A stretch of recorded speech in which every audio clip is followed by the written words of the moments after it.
como a gente pode definir cultura? Cultura é o jeito como as coisas acontecem por aqui, sem juízo de valor. E como no mesmo caminho a gente pode definir empresa? Do ponto de vista cultural, o CNPJ ele é nada mais, nada menos que um conglomerado de CPFs. E a cultura, ela pode ser transformada? Claro que pode, mas aí os comportamentos têm que mudar para isso. Dá para dizer que uma reorganização da governança é uma forma de mudar aspectos culturais da empresa? Nossa, com certeza. Tem saída para a empresa que quer mudar a sua cultura? Tem. E a saída é, de verdade, investir na mudança de comportamento.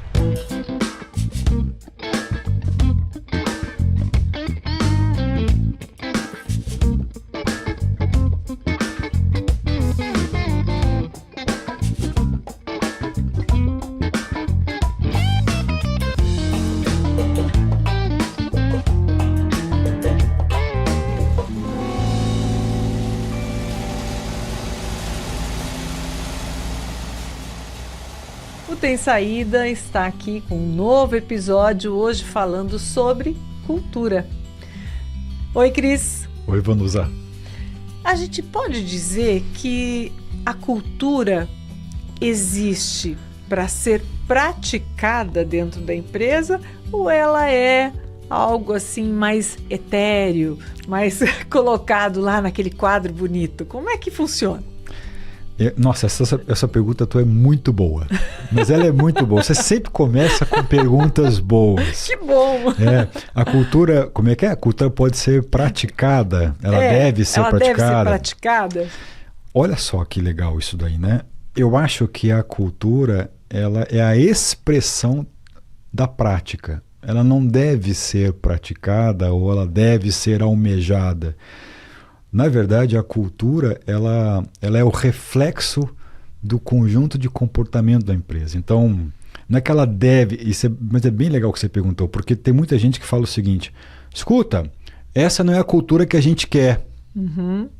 Não, essa cultura aqui não está compatível com o que a gente tá. Mas se a gente pegar essa definição de cultura que é do Richard Berry, eu sempre falo isso, sempre trago isso, né? Aliás, eu tô ficando assim, eu sempre falo as mesmas coisas. Não é verdade. Uma vez eu tava parece que talvez porque eu sempre tive uma carreira de sócio, assim, quando os sócios são convictos, ele passa a ser repetitivo. Né? Presta atenção, todo sócio fala a mesma coisa sempre, porque é tão enfático, né? E eu cito o Richard Berry o tempo todo porque eu acho que ele foi o cara mais feliz na definição e eu empresto essa definição para governança. Uhum. Já falamos sobre isso aqui. Governança é o jeito como as coisas acontecem. Cultura é o jeito como as coisas acontecem. E é muito importante que não possa ter juízo de valor. Uhum. Você pode, se quiser, classificar se ela está adequada ou não adequada para aquilo que você almeja. Mas é importante num extrato, numa extração, você olhar para aquilo de maneira neutra. Tá. Depois você pode qualificar. Né? Então, se cultura é o jeito como as coisas acontecem, eu posso querer que as coisas aconteçam de um jeito diferente. Mas ela retrata o jeito que acontece. Né? Ou seja, antes de definir, já existe a cultura da empresa. A cultura, ela existe por si só. Uhum. Ela não tem que ser praticada, ela não tem que ser construída. Ela é a expressão do resultado da soma dos comportamentos que estão ali. Isso é legal. E a maioria dos sócios executivos, eles questionam qual é a cultura que eu tenho e qual é a cultura que eu quero. Uhum. Né? Então, se você pensar na cultura como uma expressão, o que tem que ser, o que está sendo praticado é isto e ponto, acabou. Eu quero praticar algo diferente. Ah, legal. Então você almeja uma mudança de cultura. E é possível isso? É demorado? Como é que funciona na prática? É bem possível. A gente tem que descer um nível e vou tentar fazer um raciocínio para aquecer aqui essa nossa conversa e para quem está ouvindo a gente ver como é que eu enxergo isso, né? Se a gente pegar uma definição que é legal, o CNPJ, A empresa é, no fundo, uma reunião de CPFs, né? E são CPFs que às vezes nem se conhecem, né? E aí a soma disso vai ser uma soma que vai determinar uma expressão, o jeito como as coisas acontecem por ali. Claro que você tem lá uma diretriz. Se pensar numa empresa familiar, que é sempre o nosso palco de discussão, a maioria das vezes, né? Você pode pensar que, poxa, aquela família lá atrás, ela vem ditando a forma como ela gostaria que as coisas acontecessem. Então você tem lá quadrinho de ideologia, dos valores, o que a gente preza, o que é importante ter. Isso vai ser no passado. Claro, se você tem uma pessoa lá, um fundador ou fundadora que se comporta de um jeito, tem alguns valores, etc., isso vai sendo impregnado nas paredes da empresa, né? Mas não necessariamente o comportamento de todas as pessoas reflitam isso. Muita gente questiona, poxa vida, essa pessoa não está nos nossos valores, então ela não pode trabalhar aqui, eu só quero gente com os nossos valores. Ou se a gente deixa claro quais são os nossos valores, a pessoa na hora de uma contratação, isso aqui não está batendo com os meus valores, eu nem vou participar. Em tese tudo é lindo, mas na prática não é bem assim que acontece, né? Então, se a gente pegar que o conjunto de CPFs formam um CNPJ e entender que isso é a base, a gente tem que entender que a base da cultura é o comportamento desses CNPJs. E aí acho que vale a pena fazer um recorte para contextualizar isso, né? Quando eu chego para trabalhar numa empresa, imaginando o comportamento, eu levo para essa empresa a minha história de vida. Sim. Certo? Os teus hábitos, os meus hábitos, pensamentos. Meus pensamentos, como eu penso, como eu tomo decisão. Vamos trazer para coisas práticas do mundo corporativo. Como eu analiso, como eu reflito, como eu tomo decisão, como eu lidero, como eu delego, como eu sou liderado, como eu reajo mediante um feedback, como eu dou o feedback. Como eu me relaciono, né? Como eu me relaciono, como eu avalio pessoas. Então, você traz o seu jeito para isso, né? E aí, nesse jeito, você vai aprender um jeito já vigente, que pode ter, sei lá, coisas que são compatíveis, né? E coisas que não são. O ideal é que sempre que tem mais compatibilidade, mais assertivo vai ser a tua permanência ali, porque você vai sentir um ambiente que é próximo, parecido com aquilo que você quer para você ou como você funciona. Então, se eu estou falando de levar o meu jeito, levar o meu comportamento, esse meu comportamento foi um pouquinho de psicologia para as pessoas, né? Esse meu comportamento foi construído, foi moldado. Então, na nossa vida, a gente vai recebendo uma série de marcas. E essas marcas, elas são efeitos de uma regra moral, tá certo? Se você pensar assim, uma vez eu perguntei, lá na minha pesquisa de mestrado, tinha lá as práticas de governança.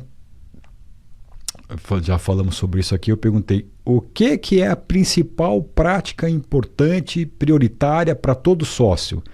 E veio em disparada. Nós queremos estar alinhados com as leis e regulações do nosso Estado. Ou seja, todo mundo, eu quero estar em cima da linha. Legal, né? É muito legal. Isso veio na primeira, das 40 práticas, a primeira foi essa. A gente quer agir corretamente. Eu, sócio, quero honrar com os meus compromissos e quero estar totalmente aderente às leis e regulações, né? Então, é um comportamento assim que você observa nas pessoas e nas empresas, e cada vez mais isso está forte, né? Então, a história de vida de cada um vai construindo quem a gente é, tá certo? E um pouquinho da psicologia é o seguinte: tem uma parte da gente que a gente nasce com ela, chamado de temperamento, tempero. Cada um tem o seu próprio tempero. Tem uma parte que a gente chama de personalidade, que é um pouco adquirida, tem a ver com o nosso mundo interno aqui, mas é adquirida. E o conjunto disso, a forma como eu expresso isso, você tem algumas linhas da psicologia que chamam de caráter, né? Então, a forma como eu expresso o meu comportamento é o caráter. Muita gente usava isso no senso como, essa pessoa tem caráter, essa pessoa não tem caráter. A gente ouvia usar sempre isso, né? Hoje, cada vez menos. Mas assim, a forma como a pessoa expressava. Então, o meu jeito de se comportar é o meu jeito de... É a forma como eu me expresso baseado numa história que fez parte da minha vida. Aí eu sou um CPF e entro junto com os CNPJs e começo a conviver com isso sob uma nova lei, uma nova regra. Então, se eu não estou satisfeito, se eu sou sócio, por exemplo, e não estou satisfeito, eu quero mudar a minha cultura, o que eu estou dizendo? Poxa, eu acho que o comportamento dessas pessoas não está adequado da forma como eu gostaria. Vou trazer um exemplo para ficar bem prático, bem tangível. Eu estou participando de um conselho onde existe um seguinte ponto. Existe uma decisão, ela não é unânime entre a sociedade. Na verdade, ela não é uma decisão ainda. Existe uma vontade de uma parte dessa sociedade, dessa empresa, que gostaria que a gestão fosse muito mais orientada para resultado, perseguidora de meta, perseguidora de indicadores, que as pessoas pudessem não medir esforços para entregar os resultados, que elas tivessem, né, como é que é o dia a dia, sangue nos olhos, faca na boca, na bota, e que fosse vestir a camisa, né, até vestir a a camisa, vamos embora e vamos conseguir o resultado. Tem uma parte dessa sociedade que questiona um pouco, porque quando você tem esse tipo de valor, de comportamento, certamente você tem que ter pessoas que também estejam sintonizadas para isso, né? E tem uma outra parte da sociedade que fala, olha, eu também quero orientação a resultado, mas eu não sei se eu quero com tanta veemência que o meu sócio quer, porque eu sei que isso vai implicar em comportamentos distintos. Eu gostaria, essa parte segunda da sociedade, eu gostaria que nessa empresa nós também tivéssemos alguns comportamentos que as pessoas pudessem conviver com as suas famílias, ter tempo para o lazer, ter tempo para você poder até estudar, né? Etc. Tal, que não fosse uma coisa extremamente imersiva numa perseguição de um resultado. Existe um conflito nessa sociedade, né? Ele não se caracterizou ainda com conflito, mas existe um pensamento divergente, né? Uma parte que é uma cultura e outra parte que é outra cultura. E essa cultura está baseada no quê? Nos comportamentos. Então, se eu tiver uma pessoa, um exemplo lá que um sócio deu, poxa, se a gente tem lá um cliente para visitar, não meça esforço, sai qualquer hora, pego o voo cedinho, pego o meu tal. Mas espera aí, mas se a gente começar a fazer isso vai impactar lá, a pessoa também tem família, tem que ter algumas horas dedicadas para a família, e eles estão vivendo isso. É típico de uma situação de divergências em relação a comportamentos que vão traduzir amanhã uma cultura, né? Então, é comum sócios falarem, executivos falarem, a nossa cultura tem que ser assim. Bom, se os comportamentos estiverem assim, ela vai ser assim. Se os comportamentos estiverem assado, ela vai ser assado. Isso é claro, parece tão simples isso de entender, porque tenho certeza que quem está ouvindo a gente não tem nenhum eureka nisso, mas por incrível que pareça, eu sou bastante acessado para poder, assim, eu quero mudar a cultura, a nossa cultura não é essa, né? Isso aqui não está compatível com a nossa cultura, mas espera aí, as pessoas estão fazendo isso, a cultura não está compatível com nada, ela é uma expressão do que acontece. E aí é onde eu quero chegar, qual que é o ponto? Se você está insatisfeito da forma como o jeito das coisas acontecem ali, você precisa ter que mudar esse jeito, e mudar jeito significa mudar comportamento. E aí, você consegue mudar comportamento ou você tem que mudar pessoas? Ou as duas coisas? Como é que muda comportamento? Te peguei. Peraí, né? Mudar pessoas é trocar pessoas? Isso. Tá, nesse sentido.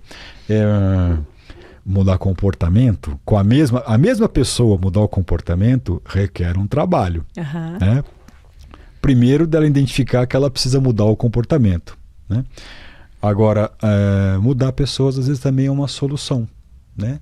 Você tem uma pessoa que não está aderente ao que aquela empresa quer, você pode ir lá tentar treinar, desenvolver, alertar, dar consciência, pode investir para uma transformação. Se ela não se transformar e a empresa continuar querendo um comportamento diferente, às vezes, por exemplo, pensa num líder, numa empresa que precisa. Vamos imaginar o seguinte, é um exemplo que está me vindo aqui. Tem uma empresa que precisa de líderes que são líderes que pela atividade eles não conseguem ter muito contato ali com a equipe, muito presente para dar coach, para monitorar, para cobrar.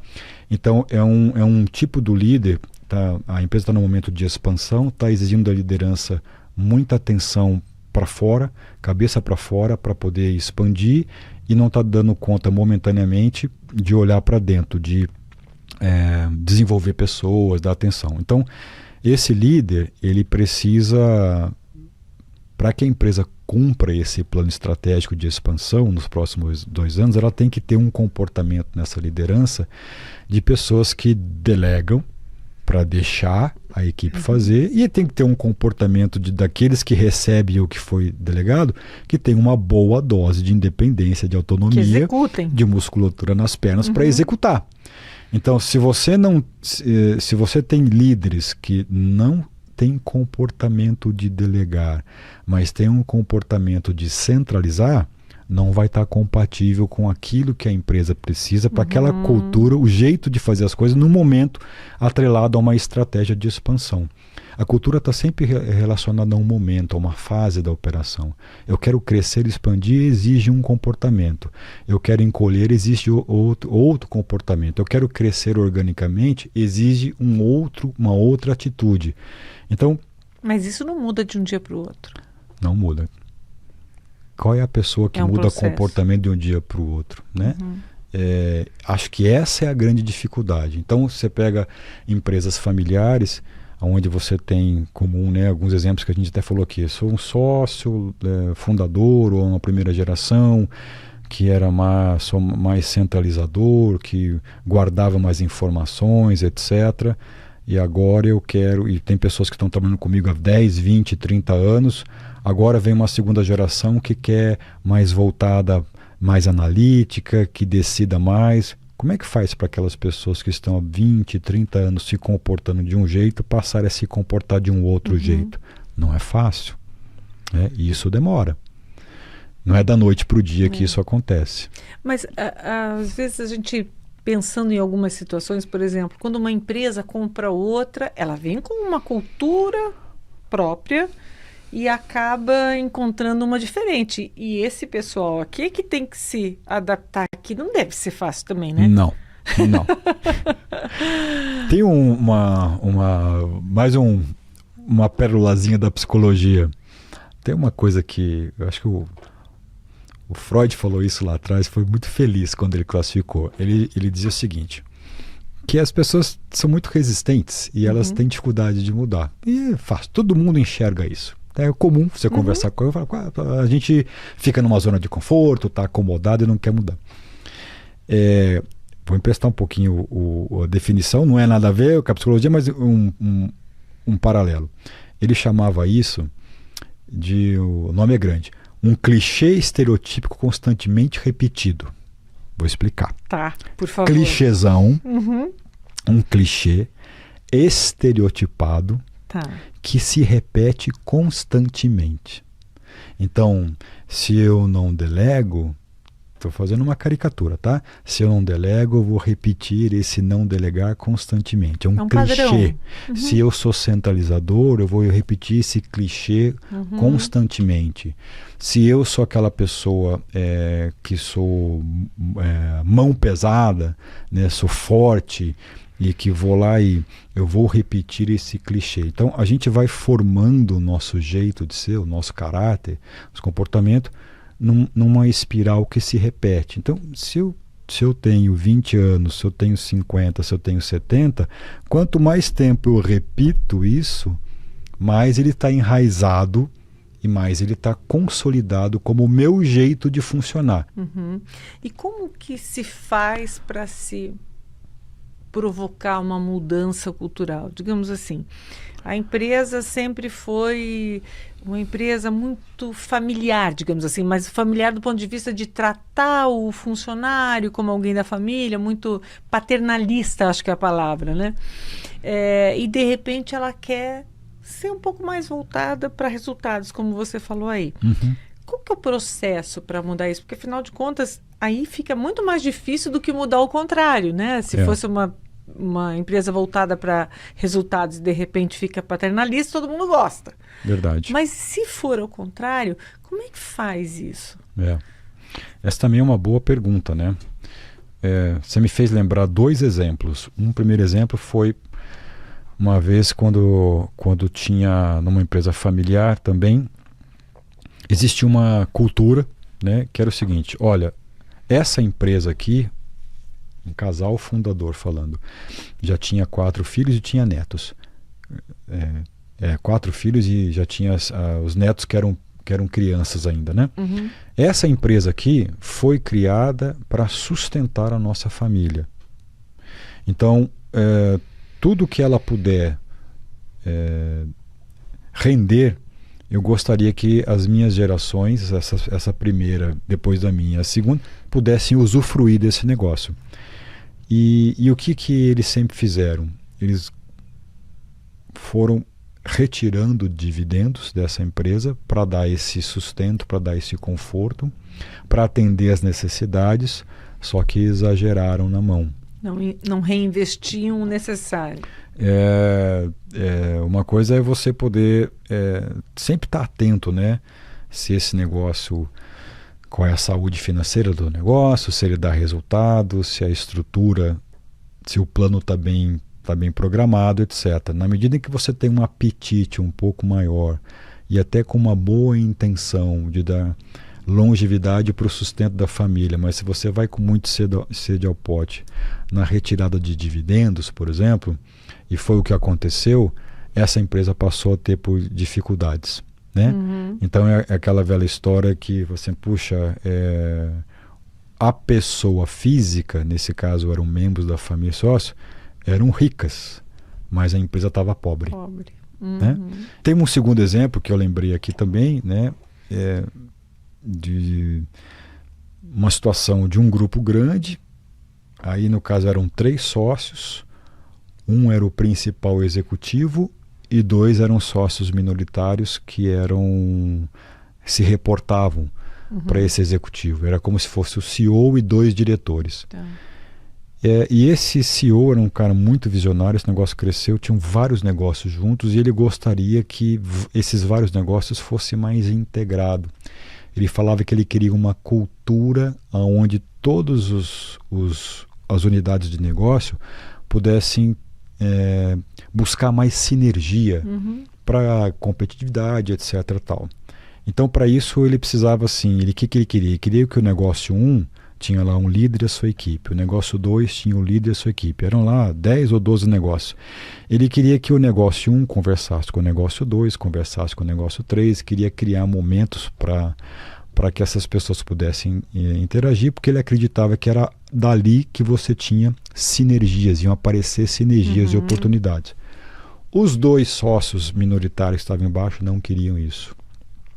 E um não falava para o outro que queria, que não queria. Falava, mas não falava com todas as letras. Falava de maneira indireta, né? A tal da falta de transparência. Que a gente já falou sobre isso aqui. Falava de maneira indireta. Então era como se você conversasse com a pessoa de cima, ele idealizava uma cultura. Uhum. E esses 2 de baixo faziam acontecer uma outra cultura, né? E então tomar consciência disso é importante. Saber que, na medida que você toma consciência e que você quer fazer uma tentativa de mudança, requer tempo, requer dedicação, investimento de energia, deixar de maneira clara e consciente para os outros por que você quer isso e, por último, para que isso mude, requer uma mudança. Então, se essas pessoas dessas unidades não passarem a conversar, ficarem cada um isoladas, não mudar esse comportamento, você não muda a cultura nunca. E vai ser sempre dissonante, né? Uma cultura que não bate com o que se quer. Exatamente. Né? Agora, se as pessoas que estão envolvidas numa situação como essa começam a bater de frente, que acaba sendo, né, um bater de frente com o líder que está querendo uma mudança de cultura,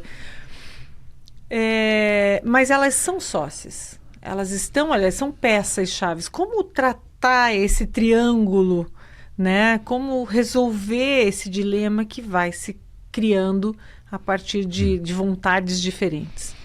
Você tem que... um bom exercício, né? Vou te responder isso pensando também num outro exemplo aqui. Um outro negócio que eram 2 fundadores e na linha de baixo eram 5 sucessores desses fundadores. Eram primos entre si. Eles decidiram assim, a nossa geração que está tocando agora, nos últimos 3 anos, é uma geração que quer formalizar as coisas. Nós queremos documentar. Queremos ferramenta, queremos sistema, queremos tudo integrado. Queremos governança, queremos relatório, queremos fazer reunião para dizer... E o pessoal de cima, eu não quero reunião, não preciso ver nada, eu sei de tudo, não preciso de número, vou perder tempo com isso. E viviam nesse embate, nesse dilema, né? Então, o que esses da camada de baixo fizeram? Falaram, vamos conduzir a gente aqui um pouco isso, vamos nos organizar, a gente vai começar a falar com uma pauta, com um relatório, etc. Vamos fazer aqui um orçamento já com a projeção do ano todo, etc. E aí a gente vai experimentando entre a gente. Quando estiver um corpo, a gente convida os nossos pais a poderem participar disso aqui e a gente vai começar a falar para eles, olha, escuta, nesse trimestre a gente cresceu 9%, a gente gostaria de ter crescido 12%, e a gente ficou devendo 3%, mas esses 3 aqui eu vou fazer essa e essa ação que eu vou correr atrás e no próximo trimestre a gente vai tentar recuperar. Quando o fundador entendeu que era isso, ele gostou. Puxa vida, essas pessoas aqui estão programadas, ele sabe me dizer que está devendo, que não fez, etc. E aí ele começou a ter interesse em querer participar da reunião. Né? Então, como é que você faz para mudar uma cultura? Como é que eu compreendo? Às vezes é o caso de você, deixa eu sintonizar as pessoas que estão comigo, vamos fazer um piloto, vamos fazer um comitê aqui um pouco menor, isso é muito comum em processos de inovação, né? Eu testo primeiro aqui, vejo os resultados, vejo se isso consegue transmitir o que eu quero. Quando eu tiver isso bem estruturado, eu vou envolver aquela pessoa que tem uma outra cultura que está dizendo que isso aqui não é a cultura adequada para a minha empresa. Então, assim, tem várias maneiras de você comprovar na prática que dá certo, que funciona, que alerta, que dá visibilidade, é sempre bom. Pode ser um caminho interessante. Eu estou errada ou as pessoas confundem um pouco cultura com clima, clima com cultura? O que influencia mais o quê? Fazer a tal pesquisa de clima, né? Se você pensar bem, assim, do ponto de vista de que a cultura ela simplesmente é uma expressão, o que é a tal da pesquisa de clima? Você reúne as pessoas para dizer como é que está o clima por aí. Conta para mim como são as coisas que acontecem por aí. E aí as pessoas vão relatar como o clima está acontecendo, né? Mais ou menos assim, aqui os dias são ensolarados, aqui os dias são de tempestade constante. Não é? O que eu acho legal é se a gente pudesse separar isso em três setores, seria legal. Então, como é que o que eu valorizo como cultura, como eu enxergo as coisas como acontecem, e se você quiser ainda, uma terceira que é como é que eu gostaria que fosse. Então, quando você faz a pesquisa de clima, eu acho que tem uma confusão aí de cultura e clima, porque ele te dá essa é a minha visão, te dá muitos indícios de como é que você, coisas que são legais de você prestar atenção. Mas quando você pede para alguém falar como está a cultura, ela vai para essa coluna do meio. Sim. Né? E é super importante se eu pudesse dar um pitaco nas pesquisas de clima, o que eu diria? Me diga como é para você, me diga o que você enxerga e o que você quer. Claro que como é para essa pessoa que ela enxerga, tem a grande chance de ser convergente isso, de ser muito parecido. Mas o que ela enxerga, o que ela quer, às vezes pode ser bem diferente da realidade.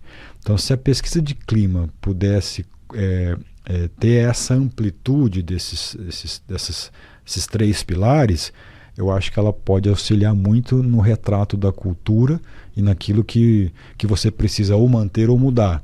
Agora, se ela só retratar a fotografia, você vai esquecer de trazer um ponto fundamental. Esse que está aí, quer ou não quer, está se comprometendo ou não se comprometendo com a forma como ele se expressa, o comportamento dele. Ele não está dizendo, ele está dizendo que talvez aconteça isso, mas ele quer que aconteça isso, ele já está fazendo isso ou não.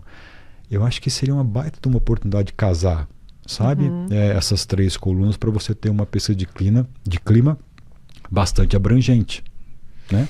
E esse clima, ele pode interferir nos resultados? Ah, claro, nossa, super pode interferir nos resultados, né? Uma pessoa que vai trabalhar arrastando correntes, já viu essa expressão?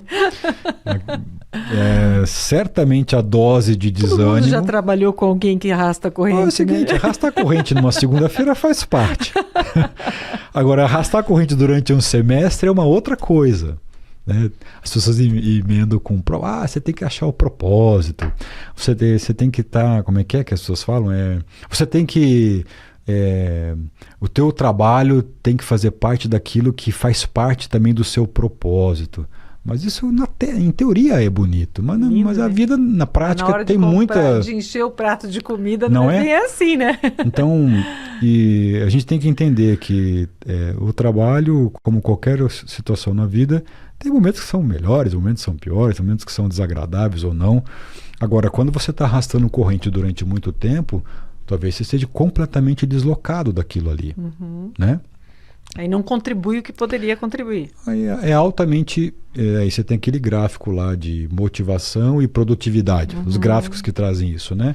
E a quem cabe conferir se o grupo, os CPFs, né, a equipe, está de acordo com a cultura da empresa ou não? É o RH, é a liderança, são os gestores, é o sócio...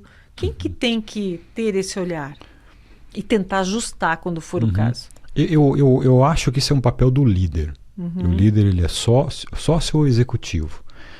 Eu não gosto muito de deixar isso, como não gosto de deixar várias outras atribuições ao RH. Né?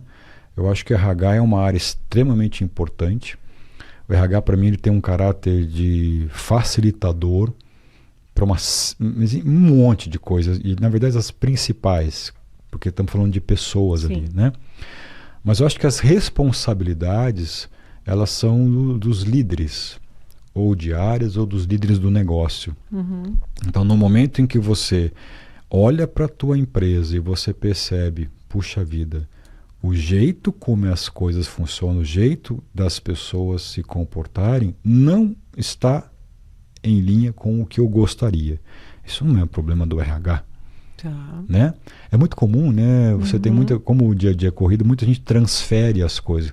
Coitado do RH, coloca 1 milhão de demandas no RH e o RH... tem que lidar com tudo, não, né? porque os líderes é que são responsáveis. Aquela velha só, quem contrata? Para muita gente hoje em dia, quem contrata ainda é o RH. Não é quem contrata é o dono da vaga, é o líder. O RH pode fazer todo o processo, etc. Pode estar junto, pode definir, pode influenciar, tem um papel de comando, tem um papel de forte... Mas a decisão é de quem é o responsável, né? Então, se tratando de cultura, o líder é responsável, a liderança é responsável. Se eu, que sou gestora, digamos, eu identifico que a empresa tem uma cultura exacerbada, né, em relação a resultados, e quero colocar algumas coisas, como, por exemplo, digamos, academia para os funcionários, ou o vale creche para os meus funcionários. Mas eu tenho sócios. Aí como é que eu posso... A gente até falou disso agora há pouco, você disse que às vezes, né, testando é possível, mas trazendo uma informação como essa, que é interna, né, fazendo essa pesquisa de clima e tal, você acha que é suficiente para convencer outros sócios, para tentar implementar situações? Eu acho que é uma tentativa, né? Você me fez lembrar de um outro exemplo. 5 sócios, um deles empresa familiar, bastante envolvido com as pessoas, os funcionários que estavam ali há 30 anos. Uma relação afetiva, emocional. Isso é muito comum nas empresas familiares, né? E esses 5 sócios decidiram que em algum momento eles iam trazer um executivo para tocar a operação. Trouxeram um executivo. E um executivo que já vinha com experiência em empresa familiar, então sabia dosar bem assim grandes mudanças e choques de comportamento de cultura. Mas lá pelas tantas, esse executivo detectou, olha, se a gente quiser ser competitivo, reuniu a família e falou, ó, se a gente quiser ser competitivo daqui para frente, analisando a concorrência e tal, a gente vai precisar de um sistema melhor, vai precisar de um processo diferente, tem alguma coisa lá na indústria que eu não estou satisfeito, que não está legal, eu não consigo ler os resultados, etc. E tem pessoas chaves que eu já tentei desenvolver, treinar, nesse primeiro ano que eu estou aqui e não deu certo. Então, o que existe para vocês sócios definirem?